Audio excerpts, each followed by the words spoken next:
All right, cool. And I'm going to be referencing notes that I have written down as well. So Emmett McBain, who is he? So Emmett McBain was born in Chicago in 1935, and he passed away May 22nd, 2012. So he had a full life, lived in 77 years. He attended Ray Vogue Art School for Advertising in Chicago, and then he also attended American Academy of Art in Chicago, as well as the Illinois Institute of Technology.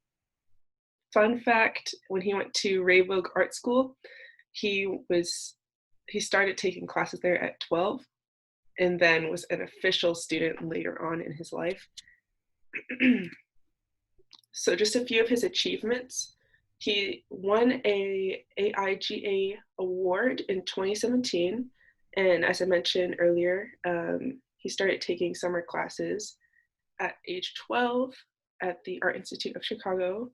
So he was a very artistic child just from the beginning, and then as he progressed in his school years, he decided that he was going to go to school for art, and he didn't intend on going to school for graphic design or design in general. He originally just wanted to be an art student.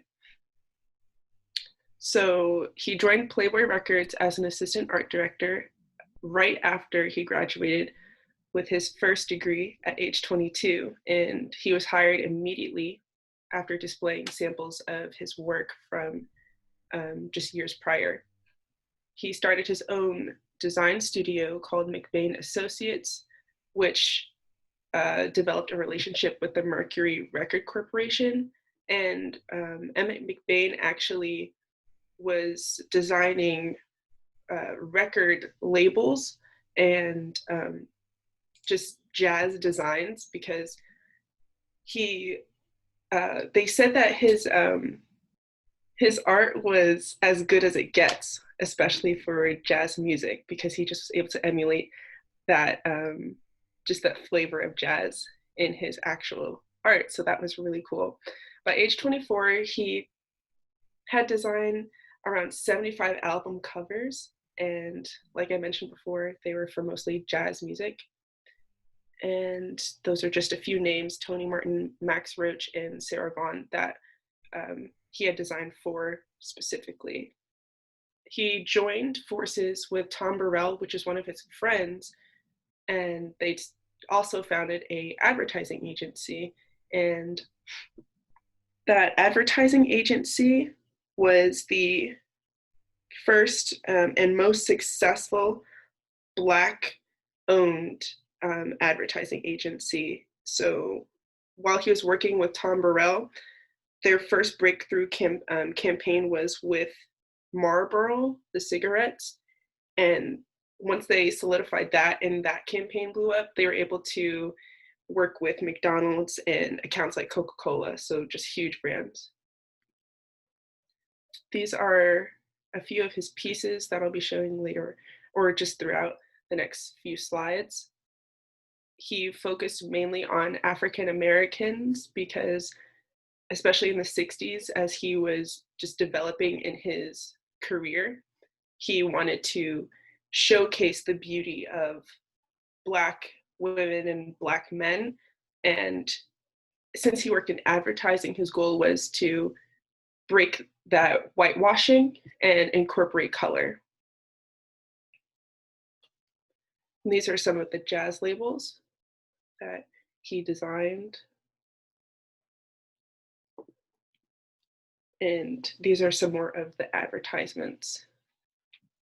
So what they did was him and Burrell, when they were scouting for models and people to use for their ads, they completely threw out the typical casting call and decided that they were going to just go out in the city and look at people and ask them if they wanted to participate in an ad. And sometimes they would just capture just life, capture movement, and people using the brand, because their whole point was to show people what real life looks like and not manufacture a cookie cutter advertisement or cookie cutter label. They wanted to really just capture the beauty of Black life. So some of his contributions to design, McBain was both a witness and key protagonist to, like I mentioned before, African American designers and artists. So he really just wanted to hone in on the Black community and just highlight their talents, because during civil rights and everything, there was a lot of suppression, and he wanted to be able to push past that and show that African Americans are capable of more than just the ordinary. And in 1956, at Vince Colors Advertising, the first African American owned agency in the United States, he was also able to be one of the spearheaders for that agency and promote a lot of younger artists and designers that were Black. Something that I thought was really cool was he worked with the Ford Mustang project. So he was able to be on that panel and completely work with all of those designers for this iconic vehicle. And one of the other facts that I thought was really interesting was, as the struggle of civil rights was continuing to the forefront and the Black Power movement gained momentum, advertisers began to actively recruit more African Americans. So kind of like what's going on presently, a lot of larger brands want to give Black people the spotlight and showcase Black talent and just basically do what should have been done for years and years and years. And McBain helped to train a new generation of advertisers by becoming a professor. So he taught at the Columbia College of Chicago from 1968 to 1982. And he was able to cultivate and share his expertise with all these other designers and Black students so that they could take what they learned and put it out in the industry to continue the momentum, because he knew he wasn't going to be around forever, but he wanted to be able to give students and just younger generations the opportunity to be a catalyst for change like he was. Now, because McBain has passed away, we can't go and hear him speak in person, but we can use the sources like AIGA and The Shape of Sound and NWIR and reference their catalogs and works to just learn more about his design styles. They have a lot of African American catalogs and catalogs and other websites that feature specifically African American art. So even though we can't hear Emmett McBain and his genius in real life, we can still reference a lot of the things that he has done in the past. And books by McBain. Now, these are two covers that he designed for other authors, and he just really mainly worked with Black people because that's what his focus was. He knew who was being oppressed, so he wanted to just promote that community. This is a video.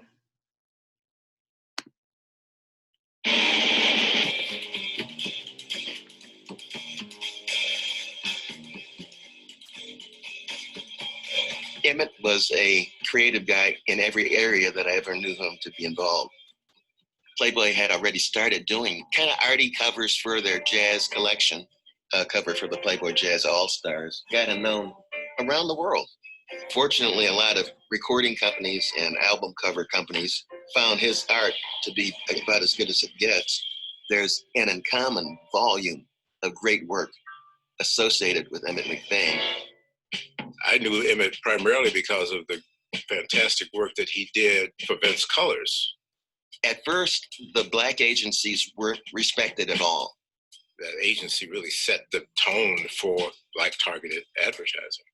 Soul food for the hair, Wantu Wazuri, the African Swahili phrase for beautiful people. Black wall, black book, black boy, and so forth, culminating with white lies. This was just as much art as it is advertising.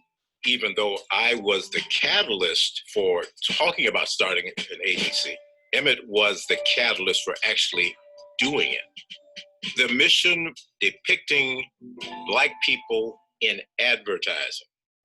They weren't members of any union. They weren't actors. They were just people. That's a great looking fro that person has. Great look at that face. And that's how we scouted. It was amazing the kind of impact that it had on the public. The concept of positive realism. You can show people who are different from white people and yet have something kind of inherently noble about the lives that they create for themselves. The thing that really made this agency stand out, our work went on network television. What we were saying to Black people, we were saying to them in the presence of a white audience. That was the thing that made the difference. Emmet was thinking more and more about just being an artist, the advertising BS. The constraints were more than he wanted to deal with. He was also doing posters and so forth that were intended to be a benefit to the community. He was not afraid to kind of point out the things that he saw. And he made a specialty of that. Most of what we're made of lies beneath the surface. But if you have a strong sense of your roots, people will come to see that you really stand for something.